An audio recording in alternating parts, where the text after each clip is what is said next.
Hi guys, ரொம்ப நாளைக்கு மேலே நம்ம ஆர்டர் போட்டிருந்த ஒயர்லெஸ் மைக் வந்து பார்த்தீங்கன்னா நம்ம கைக்கு ரிசீவ் ஆகிடுச்சிங்க. இந்த ஒயர்லெஸ் மைக் வந்து பார்த்தீங்கன்னா நான் வந்து மீஷோவில் தாங்க ஆர்டர் போட்டிருந்தேன். அந்த பார்சலை வந்து பார்த்தீங்கன்னா உங்களுக்கு அன்பாக்சிங் பண்ணி காட்டணும் அப்படிங்கிறது இந்த வீடியோ மேக் பண்ணியிருக்கேன். ஏன்னு கேட்டால் இந்த மைக்கு வந்து பார்த்தீங்கன்னா ரொம்ப ஒரு 450 தான் வாங்கினேன். ஆனால் இதில் வந்து ரொம்ப பெரிய பிரச்சனை ஒன்று இருந்துச்சுங்க. அதை வந்து ஃபுல்லாக சொல்கிறேங்க. வீடியோ வந்து ஃபுல் வீடியோ பாருங்கள். இந்த யூசர் மேனெல்லாம் கம்ப்ளீட்டாக படிச்சுட்டு அதில் வரக்கூடிய கனெக்டர்லாம் வந்து பார்த்தீங்கன்னா ப்ராப்பராக என்னோட மொபைல் இன்சர்ட் பண்ணி ஆன் பண்ணி பேசி பார்க்கும்போது சுத்தமாக வாய்ஸே ஒர்க் ஆகலைங்க. என்னடா இது சுத்தமாக ஒர்க்கே ஆகலை அப்படின்னு சொல்லிட்டு நானும் ரொம்ப ட்ரை பண்ணதுக்கப்புறம் வந்து பார்த்தீங்கன்னா இந்த மைக்கை வந்து நான் வந்து பிரிக்க ஆரம்பிச்சிட்டேங்க.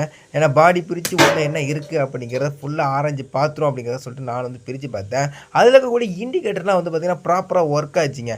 ஆனால் சுத்தமாக வாய்ஸே ஒர்க் ஆகவே இல்லை. நானும் வந்து திரும்ப திரும்ப திரும்ப திரும்ப ட்ரை பண்ணி பார்த்துக்கிட்டே இருந்தேன். சரி ஃபைனலாக ஒரு தடவை பேசி பார்ப்போம் சொல்லிட்டு பேசி பார்க்கும்போதும் சுத்தமாக வந்து ஒர்க் ஆகவே இல்லைங்க. ஏன் இது ஒர்க் ஆகலை அப்படிங்கிறது எனக்கு தெரியல. நீங்கள் தெரிஞ்சால் கமெண்ட் பாக்ஸில் கமெண்ட் பண்ணுங்கள். அப்புறம் இது இருக்க வேண்டிய இது இல்லை, இது வீட்டுக்கு அனுப்புன்னு சொல்லிட்டு அதனுடைய ட்ரெஸ்ஸெல்லாம் எடுத்து போட்டுவிட்டு அதை அனுப்ப வேண்டிய இடத்துக்கு அனுப்பிட்டுங்க. இந்த வீடியோ பிடிச்சிருந்தால் மறக்காமல் லைக் பண்ணிவிட்டு நம்ம சேனலை சப்ஸ்கிரைப் பண்ணி இன்னொரு வீடியோ சந்திக்கிறேன். Tata bye bye.